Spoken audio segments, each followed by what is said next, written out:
आप परमेश्वर की चुनी हुई प्रजा है। आप धन्य होने के लिए चुने गए। आप अधिक अधिक अधिक बढ़ने के लिए चुने गए। आपको चंगे रहने के लिए चुने गए। आपके जीवन में जीवन जल की नदियां बह निकलेंगी। आपके हृदय में आप जो भी परमेश्वर के वचन है उसके शास्त्र के अनुसार चलेंगे तो आपके जीवन से जीवन जल की नदियां बह निकलती। आप किसी से बात करते हैं उसके हृदय को आप छू लेते। प्रभु कितना भला है, कितना महान है। वो आपसे बात करना चाहता है, वो आपसे प्यार करता है। आप भी दर्शन देखने वाले बनेंगे, आप भी स्वप्न देखने वाले बनेंगे। आपके जीवन में भी परमेश्वर बड़े बड़े मार्ग खोलेगा, बड़े बड़े काम करेगा। ये बातें आपके जीवन से निकलेगी, उसके जीवन को छुएगी। और परमेश्वर वैसा ही करना शुरू करता है जब आपके अंदर से ये बातें निकलती है। आपका तो विश्वास बढ़ता है, लेकिन साथ में सुनने वाले का भी विश्वास बढ़ता है। और तूने जो गवाही दिया, तूने जो प्रचार किया, तू खुद धन्य होते चले जाएगी या धन्य होता चले जाएगा। और परमेश्वर सुनने वाले के द्वारा भी आशीष प्राप्त करेगा। हालेलुया। तुम जाकर फल लाओ। जो परिपक्व झाड़ होता है वो फलता है, कच्चा झाड़ नहीं फलता है। कोई पेड़ तो 30 गुना लेकर आया, कोई पेड़ तो 60 गुना लेकर आया, कोई पेड़ तो 90 गुना लेकर आया। तुम कौन सा पेड़ हो? परमेश्वर ने तुम्हें अपने लिए चुना है। परमेश्वर का वचन कहता है, हे प्रभु बोलने वाले सब होंगे, लेकिन वो सब नहीं जाएंगे स्वर्ग राज्य में। वही जाएंगे जो स्वर्गीय पिता की इच्छा पर चलता हो, स्वर्गीय पिता की मर्जी पूरी करते हो। क्या तुम्हारा हमारा स्वर्गीय पिता की इच्छा यही है कि हम ठट्ठा करने वाली मंडली में ना बैठे और हम प्रभु की खोज में लगे? परमेश्वर का वचन कहता है, यहोवा के डर वायु को स्वर्गदूत बचाते। यहोवा के डर वायु को स्वर्ग के दूत बचाते। यदि ऐसी छोटी छोटी में बातों में तुम डर रखोगे तो परमेश्वर कितनी भी मुसीबत सामने आती हो वो क्यों ना तुम्हें बचाएगा। उसको क्या मालूम नहीं कि किधर का टायर फूटने वाला, कहाँ गड्ढा आने वाला, कहाँ एक्सीडेंट होने वाला, किधर की कितनी खराब हो रही है, क्या उसको मालूम नहीं? परमेश्वर के नियमों को छोटी छोटी बातों में मानेंगे तो तुम्हारी नस नाड़ी को उसने बनाया है, क्या उसको चालू करना नहीं मालूम है? तुम्हारी कौन सी आंख नहीं काम कर रही, आंसू गल रहे, क्या उसको मालूम नहीं ठीक करने के लिए? छोटी छोटी बातों में पकड़ लेना, प्रभु मैं तेरे लिए जीऊंगा, आज के बाद तू मेरा मैं तेरा। Hallelujah, hallelujah. परमेश्वर के नियमों के अनुसार जब जीने के लिए तैयारी कर लेते हैं, परमेश्वर छोटी छोटी बातों के लिए ख्याल रखता है। परमेश्वर की उपस्थिति में जीने वाले लोगों की परमेश्वर हर तरह के उनके जीवनों की कमी को वो जानता है। वो बढ़ाना चाहता, वो सुरक्षा देना चाहता, वो आशीषों से भरना चाहता, वो उनकी जरूरतों को पूरा करना चाहता। इसीलिए उसके संतान हो तो उसकी मर्जी के खोजो कि मैं परमेश्वर की उपस्थिति में कैसे उससे खुश करूं। हालेलुया। क्या ही धन्य है पुरुष जो दुष्टों के युक्तियों के ऊपर नहीं चलता और न ठट्ठा करने वाली मंडली में बैठता है, परंतु वह तो यहोवा की व्यवस्था पर रात दिन ध्यान करते रहता है। वो पुरुष ऐसा होगा जो बहती नाली के किनारे जो पेड़ होता है वो हमेशा धूप में भी हमेशा हरा भरा होता है, गर्मी में भी वो हरा भरा होता है। वो हर एक समय में वो हरा भरा होता है क्योंकि वो नदी के किनारे है और हमेशा पानी उसे मिलता है। हालेलुया।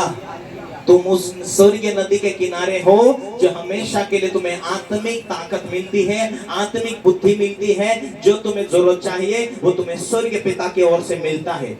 इसीलिए उस पेड़ से आपकी तुलना किया गया है। वो पुरुष ऐसा होगा जो बहती नदी के किनारे लगाया गया पेड़ के समान होगा, जो हमेशा हरा भरा रहे। कहीं ना कहीं से परमेश्वर काम खोल देगा, मार्ग खोल देगा। परमेश्वर से प्रार्थना करके तो देखो, मांग के तो देखो।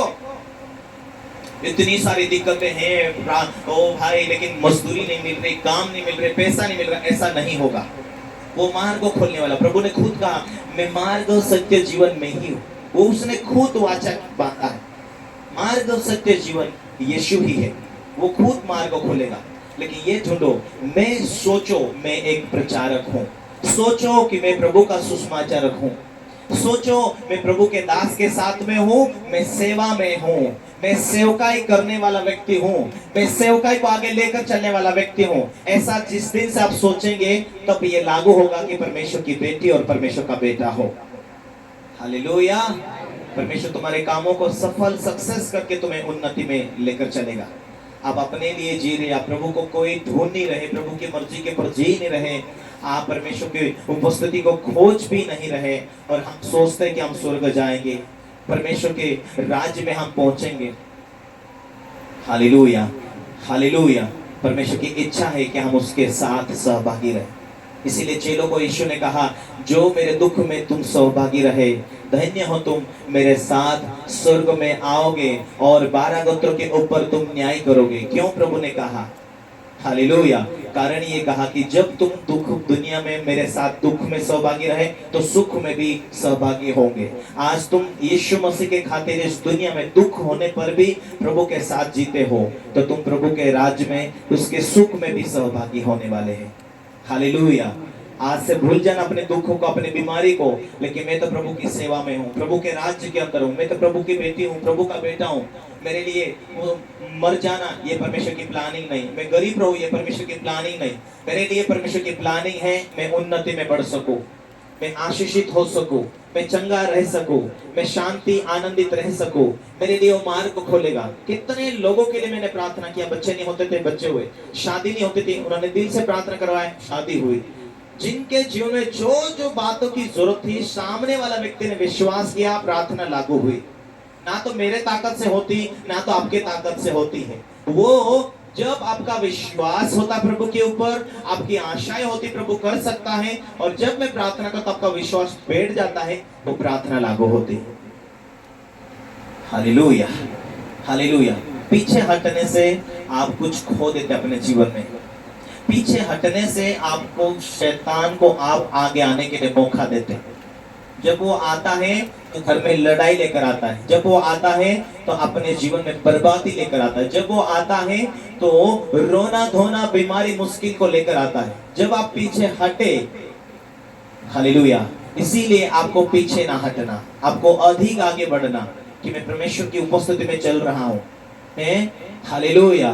कुछ भी जीवन में मिस्टेक हो रहा, पास्टर को पूछो कि क्या हो रहा मेरे जीवन में, ये क्यों हो रहा मेरे जीवन में, ये मुश्किल क्यों आ रही मेरे जीवन में। वो ए टू जेड आपको वचनों के द्वारा समझाएगा। आपको महसूस होगा कि क्यों मैं विश्वास करके मैंने बपतिस्मा नहीं लिया, विश्वास करके बपतिस्मा लेकर पवित्र आत्मा पाकर वरदानों से भरपूर होकर मैं इस बीमारी से फाइट करूं, इस शैतानी शक्ति से फाइट करूं। हालेलुया। जब आप एक योद्धा बन जाएंगे, जब आप वचन को अपने जीवन के अंदर लेकर आप एक योद्धा बन जाएंगे, आप आराधना करेंगे, आप प्रार्थना करेंगे, आप चर्च जाया करेंगे, आप अपने बीजों को बोएंगे, आप भेंटों को देंगे, परमेश्वर आपके साथ में स्वर्गदूतों के द्वारा आपकी रक्षा करता हुआ आपके लिए अधिक मार्ग खोलेगा। जिस स्थान पर तुम काम करते हो, उस स्थान पर तुम ईमानदार रहोगे, तो लोग पहचानेंगे कि ये प्रभु के लोग हैं। लोग पहचानेंगे कि इसके हाथों से काम होते, वो आपकी प्रार्थना की चाहत रखेगा। Hallelujah, hallelujah, hallelujah. इसीलिए जब आप यूसुफ को देखते हैं तो उसके जीवन में परमेश्वर की आत्मा उसके अंदर थी। इसीलिए वो हर एक स्वप्न का फल बताने वाला व्यक्ति था। इसीलिए राजा उसकी चाहत रखते थे। जिस नौकरी में तुम, जिस काम में तुम नौकरी करते हो, वहां गवाही ये पहुंच जाती कि ये प्रभु के लोग हैं। तो वो जो भी लोग हैं आपके ऊपर, वो लोग आपसे उम्मीद करेंगे कि ये प्रभु के लोग हैं। ये प्रार्थना करने से ये काम होते हैं। आप चाहे बहन हो, आप चाहे भाई हो, आप एक विश्वासी क्यों ना हो, लेकिन आपके अंदर परमेश्वर ने एक स्वर्ग सामर्थ्य दिया है, स्वर्गीय ताकत आपके अंदर डाली है, स्वर्गीय रहस्य आपके अंदर दिया है। पौलुस इसलिए कहता है, जो मुझे बल देता उसमें सब कुछ कर सकता हूँ। क्या आपको वो बल प्राप्त करना है, क्या वो स्वर्ग की सामर्थ्य आपको प्राप्त करनी है, तो आपको दिन रात ध्यान करते रहना है कि मैं कहाँ चुक गया, कहाँ बोलने में तो नहीं चुक गया। वादा करना, प्रभु ऐसा शब्द ना बोलूंगा। परमेश्वर का वचन कहता गाली ना देना, गाली सुन के गाली ना देना, पर माफ करना। हालेलुया। आज से यदि आप चौकसी करेंगे, आप ध्यान करेंगे कि दिन रात मैं परमेश्वर की आत्मा से कैसे परिपक्व होता जाऊं, मैं परमेश्वर की उपस्थिति से दूर नहीं पर नजदीक रहूं, उस दिन से आपके जीवनों में आप जो विषय लेंगे प्रार्थना करेंगे। ले लो विषय आप लंबे समय तक प्रार्थना के साथ में कि ये मेरा जीवन में ये शरीर के अंदर ये अंग नहीं काम कर रहा, हड्डी काम नहीं कर रही, नसें काम नहीं कर रहा, उस विषय को ले लो, प्रार्थना में बने रहो। प्रभु